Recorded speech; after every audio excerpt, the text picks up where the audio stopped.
Madame, Monsieur, bonsoir. Bienvenue dans cette toute nouvelle édition de Métro News par la semaine. À la une, les différents secteurs ont jusqu'à ce lundi 26 août pour désigner leurs représentants au Conseil électoral provisoire. C'est ce qu'annonce le Conseil présidentiel de transition dans un communiqué.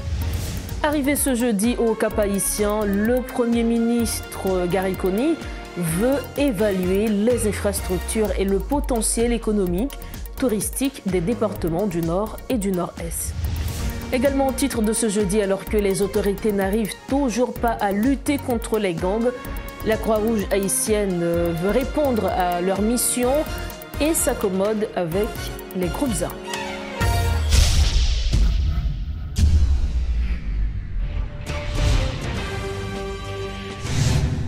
Le Premier ministre Gariconi est arrivé dans la deuxième ville du pays, Cap-Haïtien, ce jeudi, à la tête d'une importante délégation composée des membres du gouvernement et du corps diplomatique accrédité en Haïti.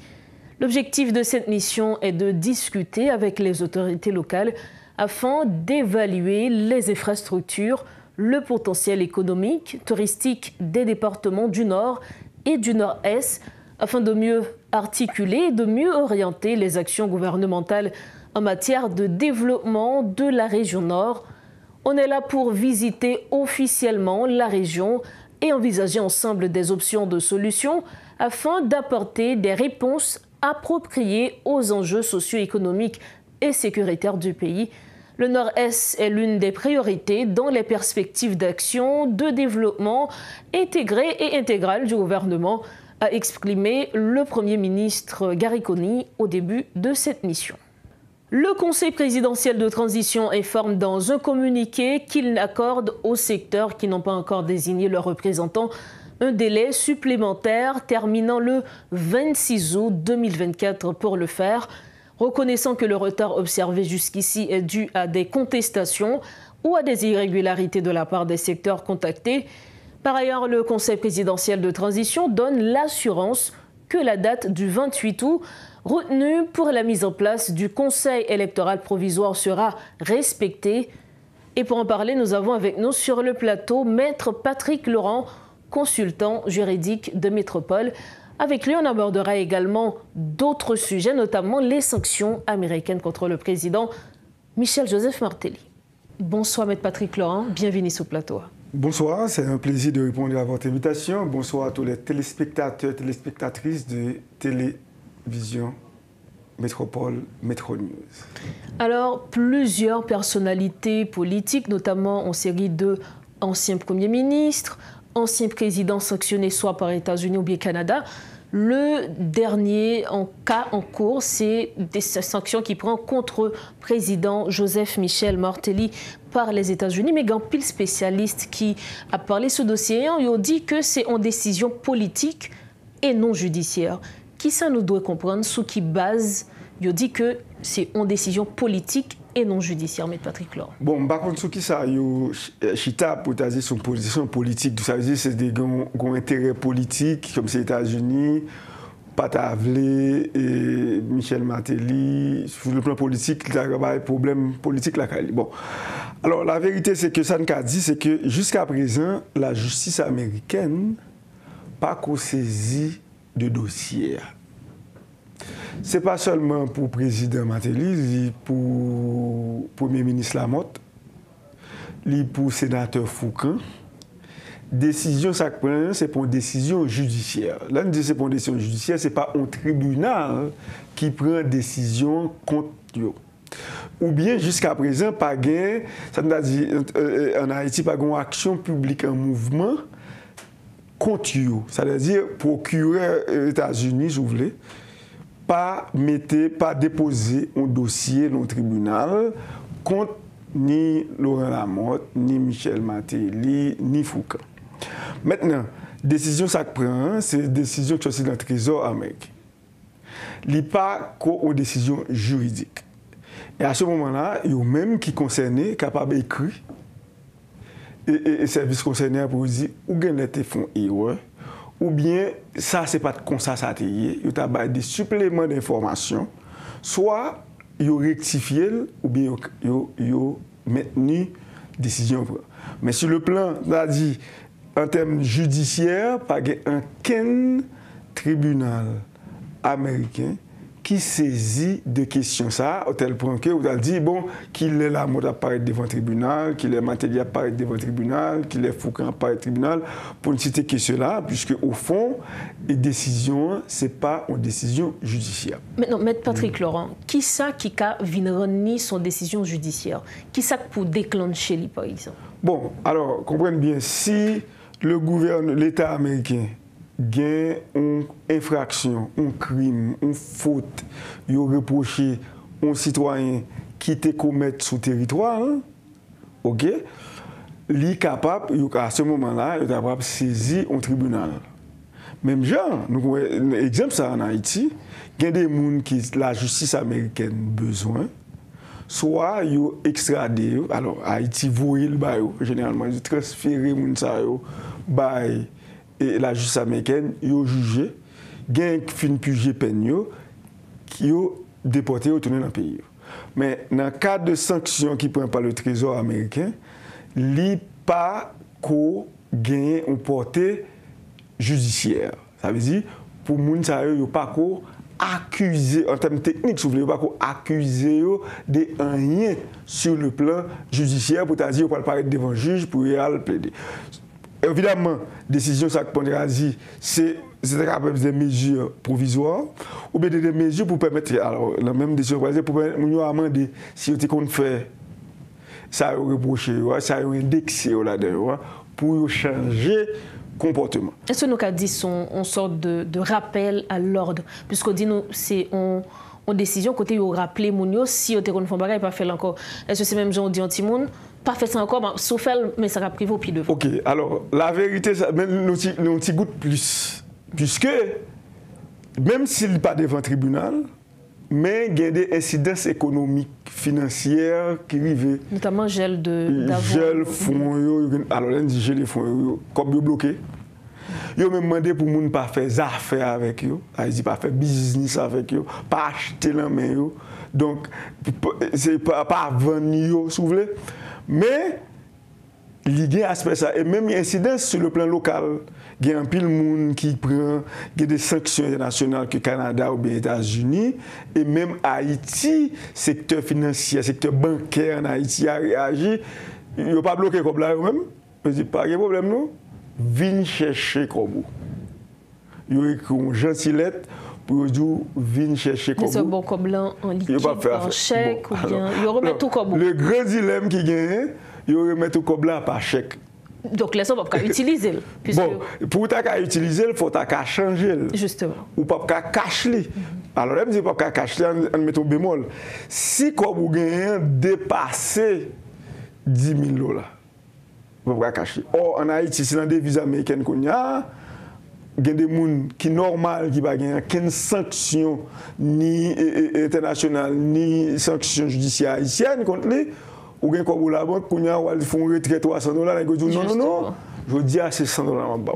Voir pour ta un chèque 10 000, 30 000, 100 000, $1 million. Donc, ce qui veut dire, même si dossier est un dossier judiciaire qui est devant un tribunal pour le moment, mais il y a des incidences économiques qui sont très fortes. Tout système financier là, fait mes comptes, ou bien comme la banque, ils remettent au comme là, et les remettent au comme là, ou pas qu'à al cacher et ou pas qu'à utiliser avec l'autre monde puisque au fond depuis en Haïti on a parlé depuis sous Lalo ministre Lalo il était interdit double endossement ça veut dire qui ça si on ban mon chèque là particulièrement et puis me dit on cob et puis me dit ah mais mon dossier chèque là m'baoul ou pas qu'à peut déposer sur compte faut qu'on compte que le compte Patrick Laurent compte PAM pour me déposer ma bon l'autre chèque. Donc imaginez que mon yo fait mes comptes li, yo remet au chèque là et à ce moment-là, il pas qu'à utiliser. Donc son véritable m'ta dit sur le plan financier, sur le plan économique, ils sont des décisions qui sont très fortes. Mais sur le plan judiciaire, est-ce que le fait que yo sanctionne là par le Trésor américain, le département du Trésor américain sanctionné, est-ce que ça veut dire déjà où sont accusés? Non. Maître Patrick Laurent, il y a un bon monde qui a posé cette question sur qui ça qui t'a doué rôle justice haïtienne, par exemple dans le dossier ça. Est-ce que le gouvernement doit entreprendre une série de démarches pour que, au niveau en Haïti, nous-mêmes en Haïti, pour la justice haïtienne, saisir le dossier? Bon, alors, un principe clair comme c'est général. Le crime, il y a des crimes territoriaux. Si on n'a pas commettre une faute en Haïti, même s'il y a possible les États-Unis, même s'il y a possible en France, même s'il y a possible le Canada, la justice haïtienne n'a rien pour le dire dans ça. À moins que tu aies un trait judiciaire, tu dis, un juge, un tribunal qui a dit, bon, je juge tel monde là, pour tel fait, moi j'ai des pièces qui sont sur le territoire là. Moi, tu as besoin. Des preuves tangibles. Oui, tu as besoin des aides qui fait, etc. La justice haïtienne a un trait judiciaire. Ça, c'est une autre question. Maintenant, si moun sa reproché et que la justice haïtienne ou bien le gouvernement haïtien a pensé que, par exemple, si on reproche qui a financé groupes armés, ou des groupes armés, donc c'est comme si on était dans une association de malfaiteurs faisant pile crime en Haïti, et que Haïti est capable d'intéresser. Alors, par contre, dans ce sens-là, le gouvernement haïtien, pour le cas des preuves, si vous voulez, tu as écrit, et par l'intermédiaire du ministère des Affaires étrangères, le gouvernement américain vous dit, maintenant que vous avez sanctionné, et que vous dites qu'il a financé gang en Haïti. Donc, il y a des associations criminelles. Donc, Mounsa, c'est la financer son auteur intellectuel. Ils sont complices. Alors que ça a causé à Haïti grand problème. Nous avons intéressé pour nous mettre l'action publique en mouvement contre nous. Parce que si on finance crime, on finance gang en Haïti, eh bien, Mounsa commettre et encourager qu'ils commettent crime sur le territoire. Là. Et à ce moment-là, nous connaissons, en Haïti, généralement, nous gagnons un défi de sécurité et de l'insécurité alimentée par les groupes armés. Et quel que soit le monde qui a participé de près ou de loin dans financer activités criminelles en Haïti, l'État haïtien, au premier chef, doit sévir et mettre l'action publique en mouvement. Mais naturellement, la justice n'est pas servie de zin. Ce n'est pas parce qu'autant de monde dit qu'il reproché un tel de on fait et pour courir, al mettre l'action publique en mouvement contre lui parce que chaque fois qu'il vient arriver. Souriver le juge haïtien va gagner la main. Non, maintenant, et si rapport ça que les États-Unis gagnent, ils voyaient pour la justice haïtienne aujourd'hui? Oui, c'est documenté. Ça, le commissaire gouvernement m'espérait très content avec un dossier très complet pour le saisir comme une instruction en termes techniques, mettre l'action publique en mouvement, donc saisir comme une instruction pour que le juge d'instruction approfondisse l'enquête là et ensuite pour t'avoir moun à juger. Parce que ça qui vient d'arriver, il fait plus tôt à la société. Il y a des bons gens qui financent ces gangs et puis là, devant la justice, pas de gain de preuve. C'est un bail fantaisiste. Les ça, il fait société à plus mal. Parce que il y a pile de monde qui a coûté nous, il y a pile de monde qui a gardé nous, il y a des petits qui kidnappés, il y a des petits qui mouru, ils ont perdu caillou, ils n'ont pas arrêté la caillou. Et puis là, autant de gens prennent un monde qui a participé dans le gang ou des complices, nous pour souffle au moins. La justice arrive, et puis arrive le tribunal. Oui, manquer preuve. Manquer preuve. Donc à ce moment-là, je pense que c'est un travail qui est très sérieux et pour que très documenté et pour l'État haïtien, tu as très précautionné, très sensible, si vous voulez, s'il y a des gens que l'on met dans des actes qui financent crimes que l'État haïtien a supposé très intéressé pour connaître qui s'acte dans le dossier, pour gagner des détails, pour que la justice haïtienne puisse mettre en branle.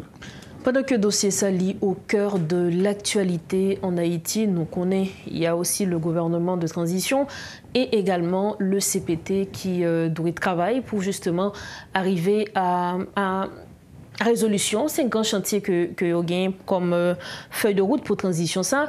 Et un chantier ça c'est l'organisation des élections qui a passé bien sûr par la formation du Conseil électoral provisoire.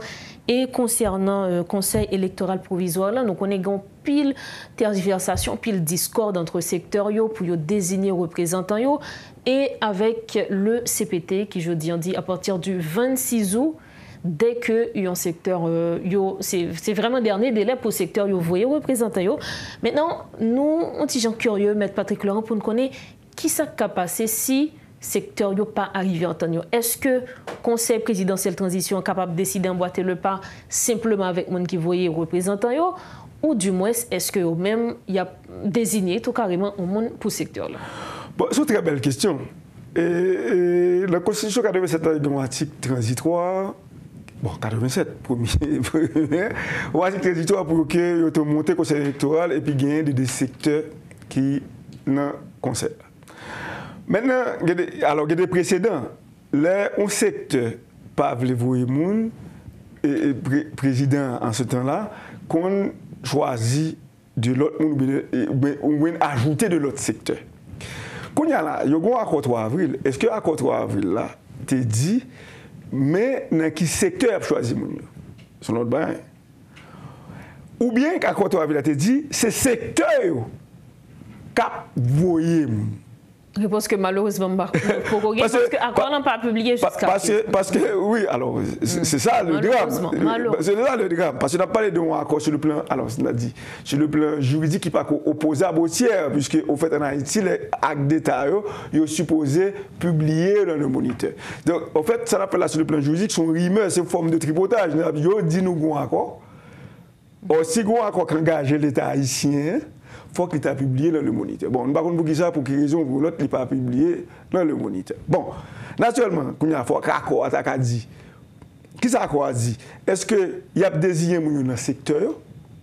Au tel cas, que si me dit, pour le secteur presse là, vous il va voir moun, mais il pas dit ce secteur presse que obligé voir moun, même forme choisir moun dans le secteur, mais quand choisir moun dans ce secteur pas voir moun. C'est comme si on dit le secteur pour la pour voir moun son courtoisie. On doit choisir dans le secteur. Donc, si c'est comme ça, on va le faire, eh bien, bon, si le secteur va le voir, eh bien, comme il faut que tu choisisses, il faut qu'il y ait beaucoup plus large, il faut que tu aies un représentant chaque secteur, ou bien un représentant chaque corps de métier, plus ou moins chaque corps de la communauté, il y a choisi de l'autre monde qui parle. Mais sauf que il ne peut pas créer un problème.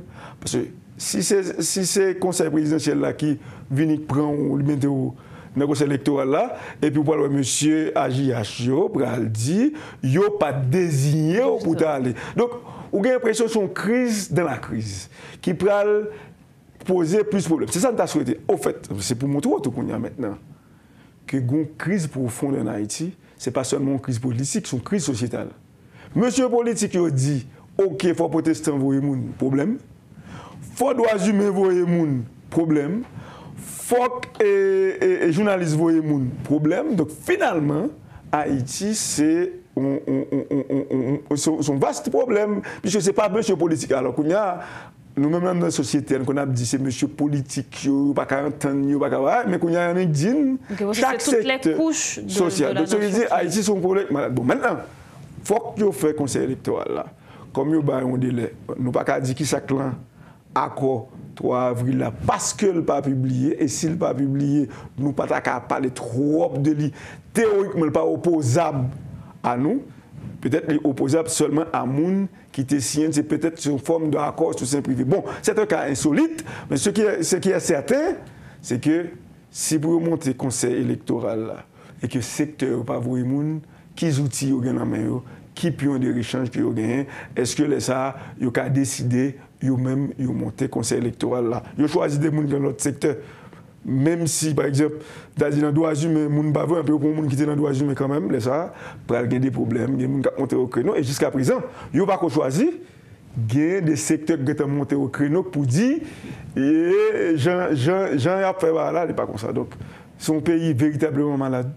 Son pays véritablement malade, mais nous espérons quand même que l'espoir va reprendre afin que ce pays ne soit plus malade. Merci infiniment, Maître Patrick Laurent. Au plaisir. Voilà les précisions du Maître Patrick Laurent. Il était l'invité de Maître News ce soir pour aborder les différents sujets qui font actualité. Merci de votre fidélité à Métropole. La suite des informations. Un nouveau commandant en chef ad intérim a été installé à la tête des Forces armées d'Haïti le mardi 20 août 2024. Une cérémonie solennelle s'est déroulée au Palais national. Il s'agit du lieutenant-général Derby Guerrier qui a été installé. La grande question pour savoir la réaction de l'Association des militaires d'Haïti, nous avons avec nous via Zoom son porte-parole, Ashley Larac. Bonsoir aux auditeurs et auditrices de Radio Télémétropole. Un nouveau commandant à la tête de l'armée d'Haïti, M. Ashley Larac, votre première réaction? Eh bien, je crois que nous sommes tous heureux qu'un changement finalement ait lieu. Et parce que le mandat initial prévu pour un commandant-chef de l'armée est de 3 ans. Le général Lesage a passé près de 8 ans. Enfin, il va bientôt 8 ans à la tête de ce commandement. C'est normal qu'il ait été aussi fatigué et qu'il y ait eu un manque de dynamisme à l'institution. Donc maintenant, avec le changement de la passation au général Derby Guerrier, nous espérons que ce dynamisme va reprendre et que nous aurons de bien meilleurs résultats, enfin des résultats par rapport à la situation d'aujourd'hui. Vous l'avez mentionné, le général Derby Guerrier remplace le général Jodel Lesage. Que pensez-vous de ce choix? Je pense que c'est un très bon choix, bien qu'il soit de la même promotion, donc probablement de la même tranche d'âge. Le général Guerrier a toujours été beaucoup plus dynamique dans le sens d'exécution des choses que le général Lesage. Naturellement, je tiens à vous dire que c'est une affaire de contexte. À l'époque où le général Lesage a été nommé commandant-chef de l'armée, c'était la personne qui correspondait le mieux à ce travail, puisque n'était sa sagesse et probablement qu'une personne aussi impétueuse que le général Guerrier aurait complètement perdu les forces armées d'Haïti. Il lui fallut à ce moment précis quelqu'un d'aussi sage que le général Lesage pour mener à bien l'armée jusqu'à aujourd'hui, sinon elle n'aurait pas existé. Donc il n'est que d'espérer, puisque les noms semblent porter ou transpirer le caractère de la personne, il n'est que d'espérer que le général Guerrier portera lui aussi bien son nom. Au cours de cette cérémonie d'installation, il y a eu des discours de la part notamment des autorités étatiques et au cours de ces différents discours, l'accent a été mis sur la création d'un fonds pour l'armée et aussi parler de la volonté du gouvernement de ne plus dépendre totalement de la communauté internationale. Qu'est-ce que vous pensez de ces déclarations? J'espère que ce ne sont pas des vœux pieux. Le fonds fiduciaire qui aurait dû être en fait, établi depuis longtemps, que nous avons, nous de l'association militaire, et prôné depuis des années, eh bien, n'a jamais pu être réalité. J'espère que maintenant, avec l'appui du gouvernement, qui est parti avec de très bonnes intentions, parce que ces phrases venant du président Edgar Leblanc et du premier ministre Gariconi, nous ne pouvons qu'être rassurés. Et nous attendons l'existence ou la mise en place de ce fonds fiduciaire pour supporter l'armée qui, au fait, est la mère de la patrie. Monsieur Larac, dernière question. Dans votre dernier article, vous avez pensé que le ministre de la Défense, le ministère de la Défense a été traité en parent pauvre par les dirigeants. Qu'est-ce que vous voulez dire par là? Le budget alloué au ministère de la Défense est dérisoire. Elle ne peut même pas assurer le salaire des soldats enfin, des troupes en présence. Et ça veut dire que c'est un budget qui ne reflète pas les prétentions de le gouvernement a. Mais nous avons été rassurés et par le président Edgar Leblanc et par le premier ministre Kony qui ont assuré et trouver les fonds nécessaires en dehors du budget. Mais vous savez, le ministère de la Défense aurait dû être le premier ministère, et surtout ces jours-ci d'ailleurs. Mais de tout temps, le ministère de la Défense a toujours été le premier ministère inscrit sur la liste des ministères. Ces jours-ci, nous avons vu dans la plupart des décrets que c'est le ministère qui est jusqu'en dernier de la liste. De manière protocolaire, ça ne fait pas de sens. Et ça n'a jamais été le cas. Je ne vois pas pourquoi ça doit l'être aujourd'hui. c'est un ministère qui volontairement est très mal compris, dont l'objet ou la mission est très mal comprise par beaucoup des dirigeants. Donc, je crois qu'il est important aujourd'hui d'établir la vraie fonction du ministère de la Défense, de lui donner les moyens d'exercer son rôle, de jouer son rôle dans la société. Et ce n'est pas une partie gagnée, mais j'espère qu'avec beaucoup de bonne foi, si on fait une bonne campagne, on arrivera à convaincre les dirigeants de l'utilité du ministère de la Défense et spécifiquement de l'armée, qui est son outil principal. Monsieur Ashley Larraque, merci infiniment d'avoir répondu à nos questions. Merci à vous. Voilà les propos de Ashley Larraque, porte-parole de l'Association des militaires d'Haïti. Il était l'invité de Métro News ce soir pour parler sécurité, notamment de ce nouveau changement effectué à la tête de l'armée d'Haïti. Toujours dans ce chapitre, des responsables de la Croix-Rouge en Haïti sont obligés d'établir des mécanismes de dialogue avec des groupes armés pour pouvoir récupérer des matériels médicaux destinés à l'institution en vue de poursuivre sa mission à travers les différents centres de santé du pays. Actuellement, la Croix-Rouge supporte plus d'une dizaine de centres hospitaliers, que ce soit dans la capitale ou dans les villes de province. La Croix-Rouge travaille d'arrache-pied en vue d'élargir son champ d'activité dans la capitale et dans les zones réputées dangereuses. Oui, l'objectif de cet atelier a été de montrer aux journalistes l'action du CICR en Haïti, quelles sont nos préoccupations humanitaires principales, quels sont nos principes de travail comme organisation neutre, impartiale et indépendante. Le deuxième objectif, c'est de promouvoir que les journalistes puissent couvrir sur le terrain les situations des besoins humanitaires, de contribuer à sensibiliser tous les acteurs en ce qui concerne la réponse humanitaire qui est critique, qui est nécessaire dans ce moment en Haïti.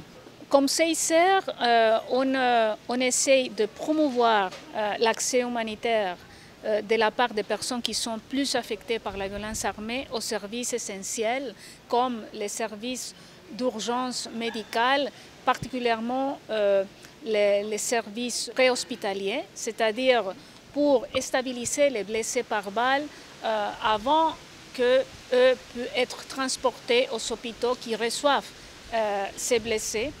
On travaille aussi pour promouvoir l'accès à l'eau potable dans les zones qui sont plus affectées par la violence armée, au niveau des communautés, au niveau des hôpitaux qui sont localisés dans ces zones et au niveau les sites de personnes déplacées. On est satisfait des efforts qu'on fait, mais on n'est pas satisfait en ce qui concerne la réponse. C'est un effort, mais on a besoin de plus. Donc on va continuer à travailler. Pour le long terme, donc, notre délégation, qui est une délégation jeune qui a été créée en janvier de cette année, c'est de renforcer la capacité de réponse d'émergence du CICR, parce que comme vous savez, malheureusement, il y a des situations récurrentes d'émergence. Donc on va renforcer cette capacité pour être capable de sortir sur le terrain, même quand on fait face à une crise aiguë. Pour clore cette page, le ministre délégué à la solidarité et aux affaires humanitaires, M.